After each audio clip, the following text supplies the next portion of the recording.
கிறிஸ்துவில் பிரியமான சகோதர சகோதரிகளே, இன்றைய வார்த்தையின் தியானத்திற்காக நாம் யோவான் எழுதின சுவிசேஷம் 15ஆம் அதிகாரம் 7ஆம் வசனத்தை அப்படியாக நாம் வாசிப்போம். நீங்கள் என்னிலும் என் வார்த்தைகள் உங்களிலும் நிலைத்திருந்தால் நீங்கள் கேட்டுக்கொள்வது எதுவோ அது உங்களுக்கு செய்யப்படும். ஆகையால் பிரியமான சகோதர சகோதரிகளே, கர்த்தராகிய இயேசு கிறிஸ்து மெய்யாகவே சொல்லுகிற வார்த்தையாய் இருக்கிறது. நீங்கள் என்னிலும். ஆகையால் நீங்கள் என்னிலும் என்றால் நாம் கர்த்தருக்குள் ஜெபத்தினாலும் அவருக்குள் நாம் வருகிறதா இருக்கிறது. நாம் ஜெபிக்கும் பொழுது கர்த்தருக்குள் நாம் வருகிறோம். அவருடைய வார்த்தை நமக்குள் இருக்கும் பொழுது நமக்கும் அவருக்கும் இருக்கிற ஒரு தொடர்பு அதிகமாக இருக்கிறது. நாம் எப்பொழுது கர்த்தருடைய வார்த்தையில் நாம் வேரூன்றி நிற்கிறோமோ, கர்த்தருடைய வார்த்தை நமக்குள் இருக்கிறதோ, அப்பொழுது நாம் கேட்கும் பொழுது தெய்வம் கொடுக்க அவர் சித்தமாக இருக்கிறார். நாம் அநேக முறை மத்தேயு 7ஆம் அதிகாரத்தில் 7ஆம் வசனத்தை நாம் கேட்டிருக்கிறோம். என்னவென்றால், கேளுங்கள் அப்பொழுது உங்களுக்கு கொடுக்கப்படும், தட்டுங்கள் திறக்கப்படும், தேடுங்கள் அப்பொழுது கண்டடைவீர்கள். தட்டுங்கள் திறக்கப்படும், கேளுங்கள் கொடுக்கப்படும், தட்டுங்கள் திறக்கப்படும். அப்படியாக இயேசு கிறிஸ்து சொல்லுகிறபடி நாம் கேட்கிறோம். இயேசுவே சொல்லியிருக்கிறார், கேளுங்கள் கொடுக்கப்படும் என்று. நாம் அநேக முறை நாம் விசுவாசிக்காமல், தேவனுடைய வார்த்தை நமக்குள் இல்லாமல், நாம் தேவனுக்குள் இல்லாமல் நாம் அநேக முறை நாம் கேட்டு பயனற்றவர்களாய் இருக்கிறோம். நாம் கேட்டு அதை பெற்றுக் கொள்ளாதவர்களாய் இருக்கிறோம். ஏனென்றால் நாம் அவருக்குள் வேரூன்றி இருந்தால், அவருடைய வார்த்தை நமக்குள் இருந்தால், அப்பொழுது நாம் கேட்கிற அந்த வார்த்தையின்படி இயேசு கிறிஸ்து சொன்னார், என் நாமத்தில் எதை கேட்டாலும் தருவேன் என்று சொன்னார். ஆனால் அந்த வார்த்தையில் ஒரு விசுவாசம் இருக்கிறதா?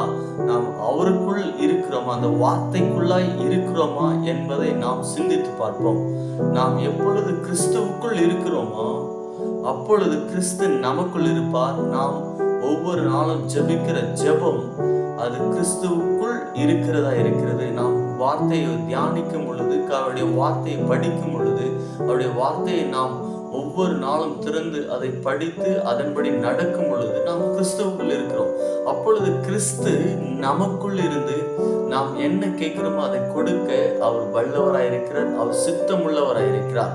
ஆகையால் இயேசு கிறிஸ்து சொன்ன அந்த வார்த்தையை நாம் பார்க்கிறோம், நீங்கள் என்னிலும். அப்ப என்னிலும் என்றால் என்ன? நாம் ஜெபத்தினால், நாம் கேட்கிற ஒவ்வொரு ஜெபத்தினாலும் அவருக்குள்ள வருகிறோம். என் வார்த்தை உங்களிலும்.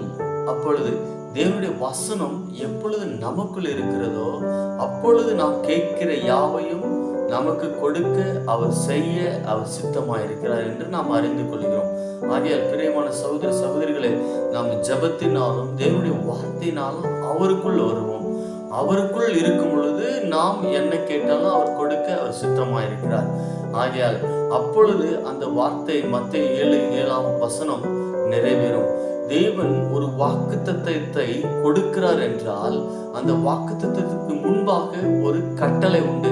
அந்த கட்டளையை நிறைவேற்றும் பொழுது நமக்கு அந்த வாக்குத்தத்தங்கள் நிறைவேறுகிறதா இருக்கிறது. கட்டளையை நாம் நிறைவேற்றாவிட்டால் நமக்கு வாக்குத்தத்தம் வந்து சேராது.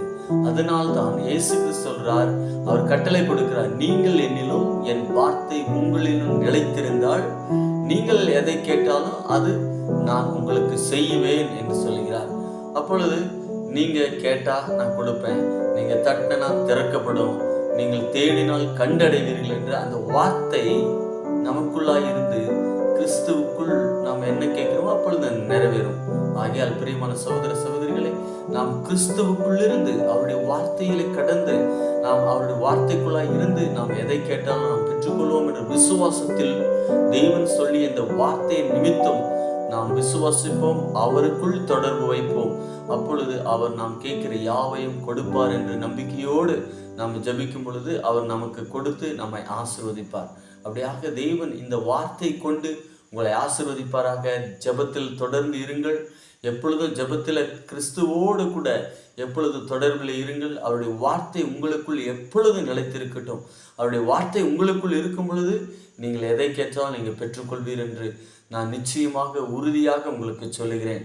ஏனென்றால் அந்த காரியத்தில் நான் உடன்பட்டு இருப்பதனால், அந்த காரியத்தில் அனுபவித்திருப்பதனால், நான் கிறிஸ்துவுக்குள்ளிருந்து நான் எதை கேட்டாலும் அவர் தருகிறதை நான் உணர்ந்திருக்கிறேன். ஆகையால் உங்களுக்கும் அதை சொல்லுகிறேன். நீங்கள் கிறிஸ்துவுக்குள் அவருடைய வார்த்தை மூலியமாய், அவர் வார்த்தை உங்களுக்குள் நிலைத்திருந்து அவருக்குள்ளாய் நீங்கள் எப்பொழுதும் ஜெபத்திலும் தியானத்திலும் இருக்கும் பொழுது கர்த்தர் நிச்சயமா உங்களுடைய ஜெபத்தை கேட்டு அவர் உங்களுக்கு பதில் தருவார். ஆமென்.